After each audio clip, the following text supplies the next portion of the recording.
ഏറെ കോടിമുണ്ടാക്കിയ വടകര കാസർ സ്ക്രീൻഷോട്ട് കേസിലാണ് ഇപ്പോൾ പ്രത്യേക അന്വേഷണ സംഘത്തിന്റെ ഏറ്റവും സുപ്രധാനമായ ചുവടുവെപ്പ് ഉണ്ടായിരിക്കുന്നത്. ആദ്യമായി ഈ കേസിൽ ഒരു അറസ്റ്റ് ഉണ്ടായിരിക്കുന്നു. ഡിവൈഎസ്പി വടകര ബ്ലോക്ക് കമ്മിറ്റി അംഗമാണ് ജിതിൻ ഭാസ്കരൻ. ജിതിൻ ഭാസ്കരനെ ഇപ്പോൾ SIT പ്രത്യേക അന്വേഷണ സംഘം അറസ്റ്റ് ചെയ്തിരിക്കുന്നു എന്നുള്ള ഏറ്റവും പ്രധാനപ്പെട്ട വാർത്ത. ജിതിൻ ഭാസ്കരനെ നേരത്തെ പലതവണയായി അന്വേഷണ സംഘം ചോദ്യം ചെയ്തിരുന്നു.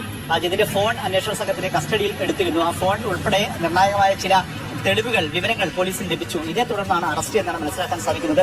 വടകര സ്ക്വാഡ് എന്ന ഗ്രൂപ്പിന്റെ അഡ്മിനാണ് ജിതിൻ ഭാസ്കരൻ. ഈ ഗ്രൂപ്പിലേക്ക് ആദ്യമായി ഈ കാസർ സ്ക്രീൻഷോട്ട് ഷെയർ ചെയ്തത് ജിതിൻ ഭാസ്കരനാണെന്ന് അന്വേഷണ സംഘം കണ്ടെത്തിയിരുന്നു. ഈ ജിതിനിൽ നിന്നാണ് ഡിവൈഎഫ്ഐയുടെ ബ്ലോക്ക് മുൻ പ്രസിഡന്റ് റിവേഷ് രാമകൃഷ്ണന് ഈ സ്ക്രീൻഷോട്ട് ലഭിച്ചത് എന്ന് അന്വേഷണ സംഘം കണ്ടെത്തിയിരുന്നു. ഇപ്പോൾ പ്രധാനപ്പെട്ട തെളിവുകൾ ലഭിച്ചിരിക്കുന്നു എന്നതിന്റെ അടിസ്ഥാനത്തിലാണ് അറസ്റ്റ് ഉണ്ടായിരിക്കുന്നത്. പക്ഷേ ഏറ്റവും സുപ്രധാനമായ ഒരു കണ്ടെത്തൽ നടത്തേണ്ടത് ഈ സ്ക്രീൻഷോട്ട് ആരാണ് നിർമ്മിച്ചത്, ക്രിയേറ്റ് ചെയ്തത് ആരാണ് എന്നുള്ളതാണ്.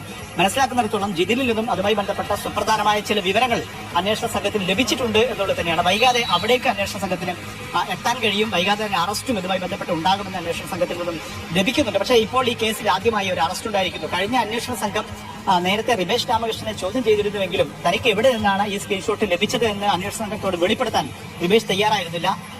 അതുകൊണ്ട് തന്നെ അന്വേഷണം വഴിമുട്ടിയിരിക്കുകയാണ്. അന്വേഷണത്തിന് മുന്നോട്ട് പോകാൻ കഴിയുന്നില്ല എന്ന് പറഞ്ഞുകൊണ്ട് കോടതിയിൽ അന്വേഷണ സംഘം റിപ്പോർട്ട് നൽകിയിരിക്കുകയായിരുന്നു.